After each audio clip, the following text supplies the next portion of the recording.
السلام علیکم ورحمۃ اللہ وبرکاتہ۔ الحمدللہ رب العالمین واشہد ان لا الہ الا اللہ وحدہ لا شریک لہ واشہد ان محمدا عبدہ ورسولہ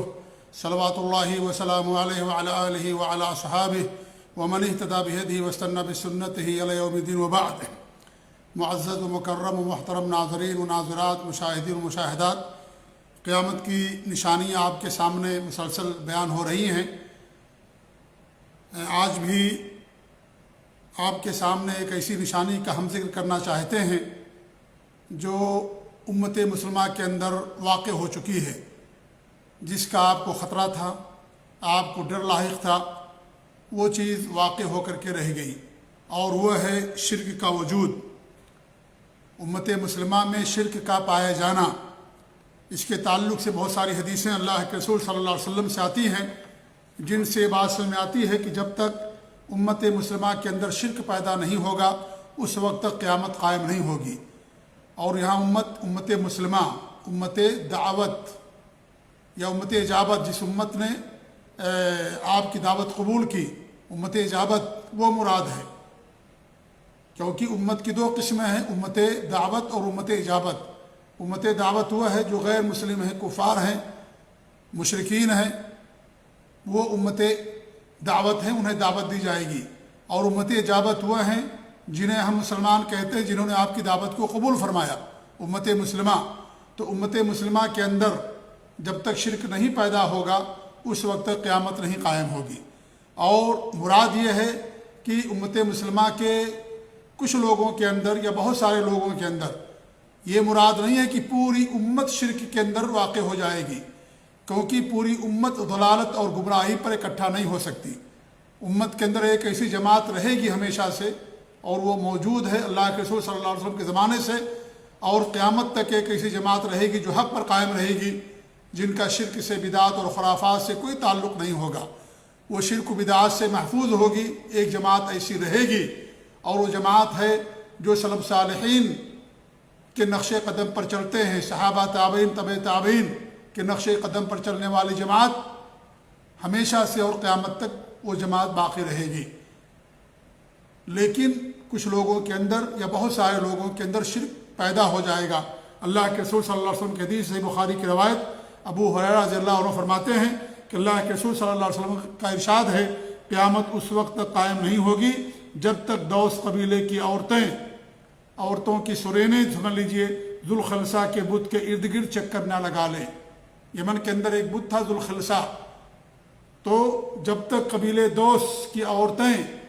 اس بت کی طرف جا کر کے وہاں اس کا طواف نہ کریں، جا کر کے اپنی شرمگاہوں کو نہ رگڑیں اور جا کر کے اس کا طواف نہ کریں، اس وقت تک قیامت قائم نہیں ہوگی۔ صحیح بخاری کی روایت ہے۔ ایسے ثوبان جو اللہ کے رسول صلی اللہ علیہ وسلم کے غلام ہیں رضی اللہ تعالیٰ عنہ فرماتے ہیں کہ اللہ کے رسول صلی اللہ علیہ وسلم کے ارشاد ہے، مجھے اپنی امت میں گمراہ کن ائمہ کا سب سے زیادہ خوف ہے۔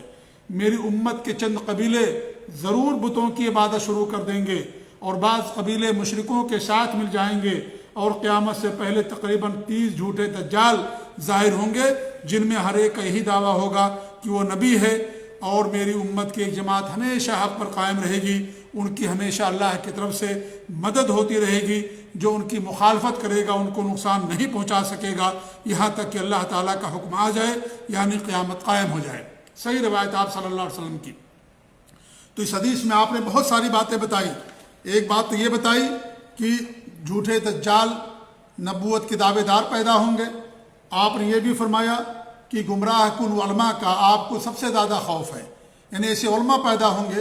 جو خود گمراہ ہوں گے، دوسروں کو گمراہ کریں گے، خود شرک و بدعات کے اندر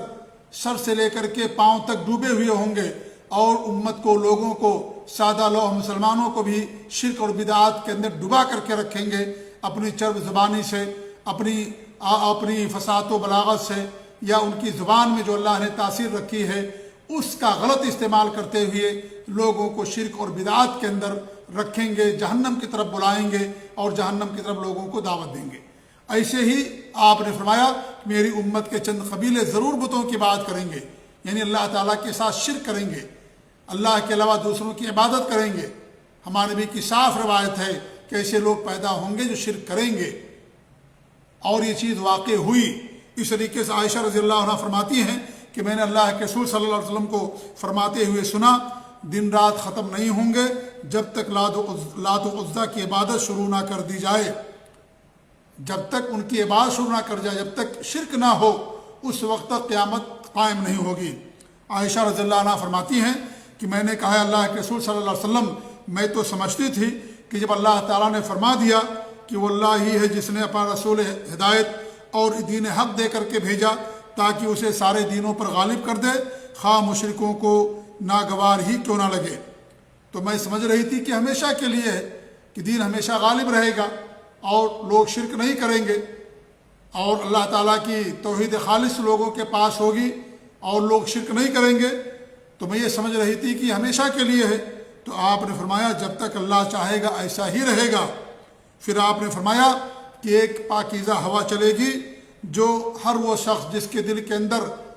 رائی کے دانے کے برابر بھی ایمان ہے اس کی وفات ہو جائے گی۔ پھر فرماتے ہیں فَيَبْقَى مَنْ لَا خَيْرَ فِيهِ فَيَرْجِعُونَ إِلَىٰ دِينِ آبَائِهِمْ، پھر ایسے لوگ باقی رہیں گے جن کے اندر کوئی خیر نہیں ہوگا، وہ اپنے آبا کے دین کی طرف لوٹ جائیں گے، یعنی ان کے پرانے آبا و اجداد مشرکین کی طرف لوٹ جائیں گے اور اس طریقے شرک کرنا شروع کر دیں گے، توحید کو چھوڑ دیں گے، شرک کے اندر ملوث ہو جائیں گے۔ تو یہ ساری حدیثیں اس بات کی دلیل ہیں کہ امت کے اندر شرک پیدا ہوگا، یہ ہمارے نبی کی پیشین گوئی ہے اور آج یہ چیز واقع ہو چکی ہے۔ اگر آپ کو دیکھنا ہو تو آپ قبروں اور مزاروں پر جائیے، کس طریقے سے وہاں پر غیر اللہ کی بات کی جاتی ہے، لوگ قبروں کا طواف کرتے ہیں، وہاں سجدے کرتے ہیں، غیر اللہ کے نام پر نذر و نیاز، غیر اللہ کے نام پر جانور ذبح کرنا یا ایسی جگہ جانور ذبح کرنا جہاں شرک ہوتا ہے، گرچہ وہ اللہ ہی کا نام کیوں نہ لے لیکن وہ بھی شرک ہے، کیونکہ ایسی جگہ جہاں شرک ہوتا ہو وہاں پر انسان اگر جانور ذبح کرے گا اللہ کے نام ہی پر کیوں نہ کرے تو وہ بھی شرک کہلاتا، وہ بھی شرک ہوتا ہے۔ آج یہ ساری چیزیں دیکھیے بہت سارے ملکوں کے اندر رائج ہیں، قبروں کو لوگوں نے ملجا اور ماوا بنا لیا ہے، قبروں کے پاس لوگ جاتے ہیں، مزاروں پر جاتے ہیں، اپنی ضرورتیں وہاں رکھتے ہیں اور ان کے سامنے اپنی ضرورتیں پیش کرتے ہیں، ان سے اولاد مانگتے ہیں اور ان سے اپنی بگڑی اور مصیبتوں کو دور کرنے کے لیے درخواست کرتے ہیں۔ یہ ساری چیزیں امت مسلمہ کا ایک بڑا طبقہ قبروں اور مزاروں پر جا کر کے کرتا ہے، وہاں چڑھاوے چڑھاتے ہیں، بکرے اور مرغے چڑھائے جاتے ہیں اور اس طریقے سے وہاں غیر اللہ کی کس طریقے سے پرستش اور عبادت کی جاتی ہے۔ یہ شرک جو آج نام نہاد مسلمانوں کے اندر، بہت سارے مسلمانوں کے اندر ہے، وہ شرک تو مکہ کے مشرکین کے اندر بھی نہیں تھا، وہ بھی اللہ پر ایمان رکھتے تھے اور پریشانی اور مصیبتوں کو اللہ تعالیٰ کو پکارتے تھے، لیکن آج صورتحال یہ ہے کہ جب ان کو کوئی پریشانی اور مصیبت آتی ہے تو اللہ کے در پر آنے کے بجائے قبروں اور مزاروں کا رخ کرتے ہیں۔ مکہ کا کوئی مشرک اللہ کے علاوہ کسی اور سے اولاد نہیں مانگتا تھا، اللہ کے علاوہ کسی اور سے رزق نہیں طلب کرتا تھا، اللہ کے علاوہ کسی اور کے بارے میں ان کا ایمان نہیں تھا کہ وہ دنیا کا نظام چلاتے ہیں۔ لیکن آج کلمہ پڑھنے والے، امت مسلمہ کے اندر اپنے آپ کو درج کرانے والے کتنے ایسے لوگ ہیں جو یہ سمجھتے ہیں کہ اللہ کے علاوہ بھی ہماری ضرورتیں پوری کرنے والے ہیں، اللہ کے علاوہ کسی اور کے در پر جاتے ہیں اور اس طریقے سے ان کے سامنے اپنی ضرورتوں کو رکھتے ہیں۔ مکہ کے مشرک یہ نہیں کرتے تھے، مکہ کے مشرک اللہ کو رب مانتے تھے، اللہ کو خالق اور مالک مانتے تھے اور ربوبیت کے اندر اولاد دینا، دنیا کا نظام چلانا اور دنیا کا نظام چلانا اور اس طریقے دنیا کی تدبیر، یہ تمام چیزیں ربوبیت کے اندر آتی ہیں۔ مکہ کے مشرکین کا یہ شرک نہیں تھا، وہ تو اللہ رب العالمین کو رب اور خالق اور مالک مانتے تھے۔ ان کے یہاں کیا شرک تھا؟ وہ اللہ رب العالمین کی عبادات میں دوسروں کو شریک کر لیا کرتے تھے۔ اللہ نے فرمایا ان کے بارے میں تاللہ ان کننا لفی ضلال مبین، وہ قسم کھائیں گے اللہ تعالیٰ کی کہ ہم تو کھلی ہوئی گمراہی کے اندر تھے، اذ نسویکم برب العالمین، جب ہم نے تمہیں رب العالمین کے ساتھ برابر کر دیا، ہم تمہیں رب العالمین کے ساتھ برابر سمجھتے تھے، ہم بڑی گمراہی میں تھے۔ وہ رب العالمین کے ساتھ کن چیزوں میں برابر سمجھتے تھے یہ ہمیں سمجھنے کی ضرورت ہے۔ وہ اللہ تعالیٰ کے ساتھ پیدا کرنے میں، رزق دینے میں، اولاد دینے میں، ہوا چلانے میں، دنیا کا نظام چلانے میں اللہ کے برابر نہیں سمجھتے تھے۔ وہ جانتے تھے کہ اللہ ہی خالق و مالک ہے، تنہا وہی سب کا رزاق ہے، وہی متصرف ہے، وہی دنیا کا نظام چلانے والا، وہی محیی اور ممیت، وہی جلانے والا اور مارنے والا ہے۔ وہ اس بات کا عقیدہ رکھتے تھے۔ کن چیزوں میں اللہ کے برابر کرتے تھے؟ عبادات میں۔ عبادات میں اللہ کے ساتھ ساتھ دوسروں کی بھی عبادت کیا کرتے تھے۔